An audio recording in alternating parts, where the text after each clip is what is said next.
Lijep pozdrav svima i dobrodošli u pregled sedmice. Barcelona po 31. put u svojoj historiji osvojila kup kralja. Italijani uvjereni, Ronaldo se vraća u Englesku. Jose Mourinho dobio otkaz na klupi Tottenhama.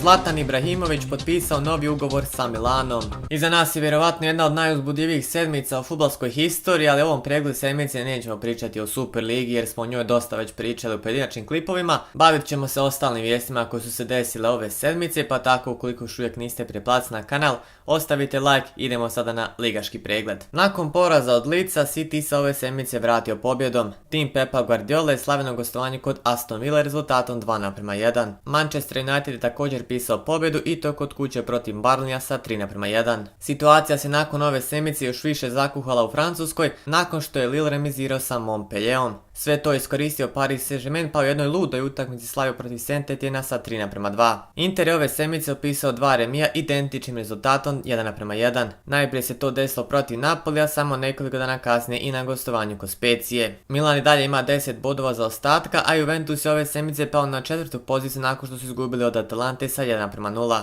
Bayern je na korak od nove titule Bundeslige, ove sedmice su najprije pobjedili Wolfsburg, a samo nekoliko dana kasnije sa 2:0 i Bayer Leverkusen. Situacija je da je dramatična u Španiji. Atletico ove sedmice najprije pobjedio Eibar sa velikih 5:0, a samo nekoliko dana kasnije i Huesku sa 2:0. Real najprije kiksao remiziraši sa Hetafeom, da bi nakon toga sa 3:0 savladali Cadiz. Barcelona je ove sedmice sa 5:2 porazila Hetafe. A ove sedmice odigrano je i finale španjolskog kupa kralja. U finalu su se sastali Athletic Bilbao i Barcelona. Barcelona je slavila sa 4:0 pa su tako osvojili 31. kup kralja u svojoj historiji. Jose Mourinho od ove sedmice više nije trener Tottenhama. Mourinho ove sedmice zaradio ukupno 5. otkaz u karijeri. Na otkaz je do sada zaradio nevjerovatnih 93,5 miliona funti, a Tottenham će mu zbog uručenog otkaza morati isplatiti odštetu od nevjerovatnih 30 miliona funti. Nakon kompletnog haosa ove sedmice oko Super Lige pojavila svijest kako je porodica Glazer spremna prodati Manchester United. Ubrzo nakon toga na Twitteru se oglasio poznati UFC borac Conor McGregor. McGregor je na Twitteru napisao kako ozbiljno razmišlja o kupovini Manchester Uniteda. Međutim, mnogi Conora ne shvataju ozbiljno te smatraju kako je samo želio skrenuti pažnju na sebe. Mediji u Italiji su ove sedmice uvjereni, Ronaldo se vraća u Englesku, a nije teško pogoditi u koji klub. Gazeta dello Sport ove sedmice prenosi kako bi nova odnosno stara destinacija Cristiano Ronaldo trebao biti Manchester United. Ronaldo menadžer Jorge Mendes pokušao je dogovoriti povratak u Real Madrid, međutim od toga neće biti ništa. Ronaldo navodno nema ništa protiv povratka u Uniteda, problem mogla predstavljati jedino plata koji iznosi 31 milion eura godišnje. Pa bi tako ukoliko se želi vratiti u svoj stari klub, Ronaldo morao pristati na znatno manja primanja.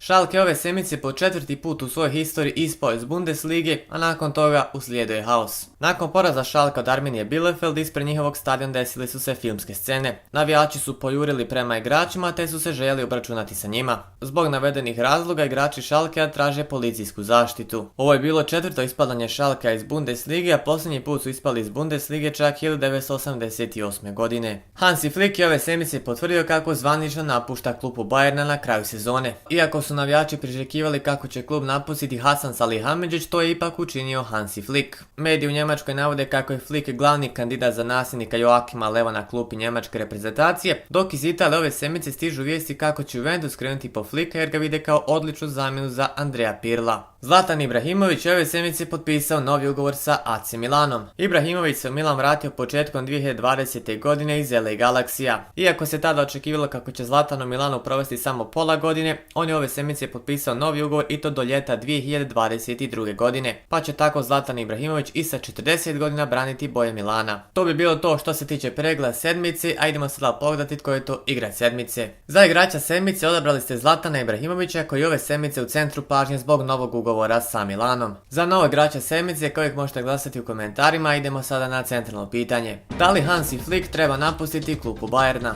Ne 66%, da 34%. Ove sedmice glasalo je 845 glasača.